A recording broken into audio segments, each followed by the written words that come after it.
নমস্কার দর্শক বন্ধুরা, আপনাদের সকলকে স্বাগত জানাচ্ছি রেফ স্পোর্টস বাংলার এক নতুন উপস্থাপনাতে। আমি সোমনাথ এবং আজকে আমরা কথা বলবো আই লিগ নিয়ে, বা যেটা নতুন ইন্ডিয়ান ফুটবল লিগ নিয়ে।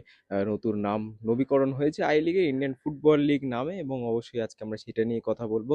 দেখুন, আইএসএল এর মাঝখানে আমরা হয়তো কোথাও না কোথাও এই আই লিগ নিয়ে বা ইন্ডিয়ান ফুটবল লিগ নিয়ে কথা বলতে ভুলে যাই, কিন্তু কতটা ইম্পর্টেন্ট এই ভারতীয় ফুটবলের সেকেন্ড টায়ার সেটা আমি আপনারা সকলেই জানি। কারণ এই সেকেন্ড টায়ারের চ্যাম্পিয়নরাই কিন্তু পরের বছর অর্থাৎ নেক্সট সিজনে কিন্তু আইএসএল এ পদার্পণ করবে। এবং এই বছর থেকে ট্রাঙ্কেটেড আইএসএল ফরম্যাটে যেরকম নিয়ম, যেই টিম আইএসএল একদম শেষ স্থানে শেষ করবে তারা কিন্তু রেলিগেট হয়ে যাবে এই সেকেন্ড টায়ার বা ইন্ডিয়ান ফুটবল লিগে। এবং সেই কারণে ইন্ডিয়ান ফুটবল লিগে কি চলছে সেটা জেনে রাখা অবশ্যই আমাদের জন্য খুবই গুরুত্বপূর্ণ। এবং যদি ইন্ডিয়ান ফুটবল লিগের কথা বলতে হয় তাহলে অবশ্যই ইতিমধ্যেই তাদের যে গ্রুপ স্টেজের রাউন্ড বা কোথাও না লিগ ফরম্যাটের রাউন্ড সেটা কিন্তু শেষ হয়ে গেছে। গ্রুপ স্টেজ না, লিগ ফরম্যাটের রাউন্ড সেটা শেষ হয়ে গেছে। প্রত্যেকটা টিম ৯টা করে ম্যাচ খেলেছে, এবং টপ যে ৬টা টিম আছে এই লিগ স্টেজের রাউন্ড পেরিয়ে টপ 6 টিমস কিন্তু চ্যাম্পিয়নশিপ রাউন্ডে কোয়ালিফাই করে। এইটা এই বছর ইন্ডিয়ান ফুটবল লিগের নতুন ফরম্যাট। এই টপ ৬টা টিম কিন্তু তাদের একে অপরের বিরুদ্ধে ম্যাচ খেলবে।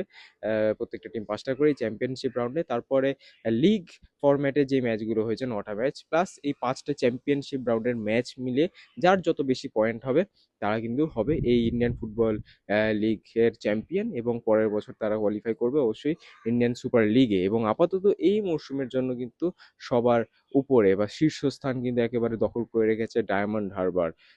তারা ইতিমধ্যে তাদের লিগ পর্যায়ের খেলা শেষ করেছে, সেটা আপনারা অবশ্যই আমাদের আগের প্রতিবেদনে দেখেছেন। ৯টা ম্যাচে তারা ২২ পয়েন্ট কিন্তু কালেক্ট করেছে, এবং গতকাল তারা কিন্তু চানমারি এফসির বিরুদ্ধে তাদের চ্যাম্পিয়নশিপ রাউন্ডের প্রথম ম্যাচ খেলেছে। ২-০ গোলে এখানে ডায়মন্ড হারবার চানমারিকে হারিয়েছে। প্রথমার্ধে অবশ্যই অ্যান্টোনিও মোয়ানোর গোলে কিন্তু এগিয়ে গেছিল ডায়মন্ড হারবার, এবং দ্বিতীয়ার্ধে বলতে পারেন ইন্স্যুরেন্স গোলটা তুলে নেয় এখানে থার্পুইয়া ডায়মন্ড হারবারে। সেখানে কিন্তু ২-০ গোলে চানমারি এফসিকে একটা অ্যাওয়ে গেমে হারায়, এবং বাকিদের থেকে অনেকটাই এগিয়ে গেছে এখন এখানে ডায়মন্ড হারবার। ১০ ম্যাচে তাদের পয়েন্ট কিন্তু এই মুহূর্তে ২৫, এবং দ্বিতীয় স্থানে যারা আছে শ্রীনিধি রেখান তাদের কিন্তু ১০ ম্যাচে ১৮ পয়েন্ট, অর্থাৎ সেকেন্ড যে টিম আছে তার থেকে কিন্তু ৭ পয়েন্টের একটা বড় ব্যবধানে এগিয়ে আছে ডায়মন্ড হারবার।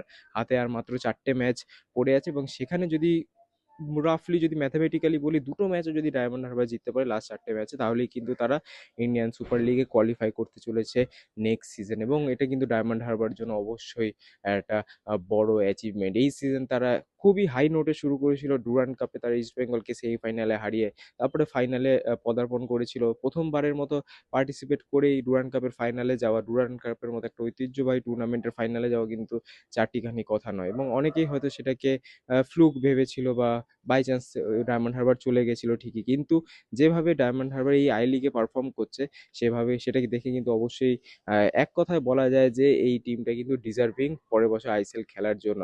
বাকি আপাতত ৪টে ম্যাচ বাকি আছে, যতক্ষণ না শেষ হচ্ছে ততক্ষণ অবশ্যই আমরা কিছু কংক্রিটলি বলতে পারবো না, কিন্তু এটা অবশ্যই বলা যেতে পারে যে আইএসএল এর দরজার একেবারে কিন্তু কড়া নাড়ছে, দরজায় কড়া নাড়ছে ডায়মন্ড হারবার, এবং জাস্ট হয়তো সময়ের অপেক্ষায় বলতে পারেন। তারপরে কিন্তু ডায়মন্ড হারবারকে আমরা আইএসএল এ দেখতে চলেছি। যেরকমটা আইএসএল এ এক প্রধান, কলকাতার এক প্রধান খুব একটা ভালো পারফরমেন্স দিতে পারছে না এই বছরে আইএসএল এ, এবং খুব সম্ভবত হয়তো আহ মোহামেডান এসসি এবং ওড়িশা এফসি তাদের মধ্যেই একটা রেলিগেশন কম্পিটিশন হচ্ছে। যারা সবথেকে কম পয়েন্ট সংগ্রহ করতে পারবে তারা কিন্তু রেলিগেটেড হয়ে যাবে, এবং সেই ব্যাটেল কিন্তু আজকেও মোহামেডানের খেলা আছে। যখন আপনারা এই ভিডিওটা দেখবেন আজকে কিন্তু মোহামেডানের খেলাও আছে বিকেল ৫টা থেকে। সেখানে যদি তাদেরকে কিন্তু জিততে হবে যদি তারা রেলিগেশন অ্যাভয়েড করতে চায়। একদিকে আমরা দেখতে পাচ্ছি একটা কলকাতা প্রধানের সম্ভাবনা আছে রেলিগেট হয়ে যাওয়ার, এবং অপরদিকে আরেকটা কলকাতার দলের কিন্তু সম্ভাবনা প্রবল, তারা ইন্ডিয়ান সুপার লিগে কোয়ালিফাই করে যাবে। তো একটা হেলদি কম্পিটিশন অবশ্যই, কিন্তু আমরা চাইবো যে ভারতীয় ফুটবলের যে টপ টায়ার সেখানে বরাবরই যেন কলকাতা টিমস একটুখানি বেশিই খেলে, বাংলার দল একটু বেশিই খেলে, যাতে অবশ্যই যেটা বছরের পর বছর হয়ে এসছে বাংলার ফুটবলের একটা ডমিনেন্স সেটাই যেন অব্যাহত থাকে। আমরা তো সেটাই চাইবো। কিন্তু আপাতত ডায়মন্ড হারবারের যদি কথা বলতে হয়, কিবুইকুনার দল কিন্তু অত্যন্ত ভালো খেলছে। নেক্সট ম্যাচ তারা অবশ্যই খেলবে মের ৩রা তারিখ, তারা কল্যাণীতে শ্রীনিধি টেকানের বিরুদ্ধে খেলবে, এবং এটাই কিন্তু হতে পারে টাইটেল ডিসাইডার। অবশ্যই ৭ পয়েন্টে পিছিয়ে আছে এখন শ্রীনিধি টেকান।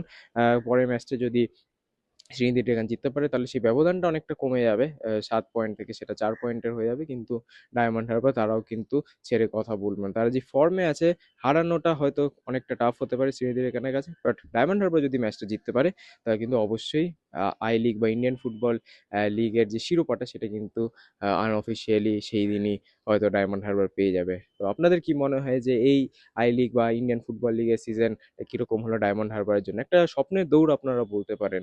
ক্লাবটা যখন ফর্ম হয়েছে তারা ইন্ডিয়ান ফুটবলে 4th টায়ার খেলেছে, 3rd টায়ার খেলেছে, 2nd টায়ার খেলছে এই বছর, এবং তারপরে তাদের কাছে কিন্তু ইন্ডিয়ান ফুটবলের টপ টায়ারে পৌঁছানোটা জাস্ট আর কিছু দিনের অপেক্ষা হয়তো, বা আর কিছু ম্যাচ, একটা দুটো ম্যাচ জিততে পারলেই হয়তো সেই স্বপ্ন পূরণ হয়ে যাবে। একটা ইন্টারেস্টিং জার্নি কিন্তু এটা ডায়মন্ড হারবারের জন্য, এবং পরের বছর আইএসএলে কিভাবে তারা যদি কোয়ালিফাই করে তারা কিভাবে তাদের দল গড়বে সেটাও তো অবশ্যই ইন্টারেস্টিং হবে এই বছর সামার ট্রান্সফার উইন্ডোতে। তো অনেক কিছুই ইন্টারেস্টিং অপেক্ষা করছে বাংলার ফুটবলের জন্য, তাই অবশ্যই চোখ রাখতে হবে রেড স্পোর্টস বাংলার পর্দায় এরকম আরও প্রতিবেদনের জন্য। অসংখ্য ধন্যবাদ এই ভিডিওটাও দেখার জন্য, এবং আপনাদের সাথে দেখা হবে পরবর্তী ভিডিওতে। ততদিনে ভালো থাকবেন, সুস্থ থাকবেন এবং নমস্কার।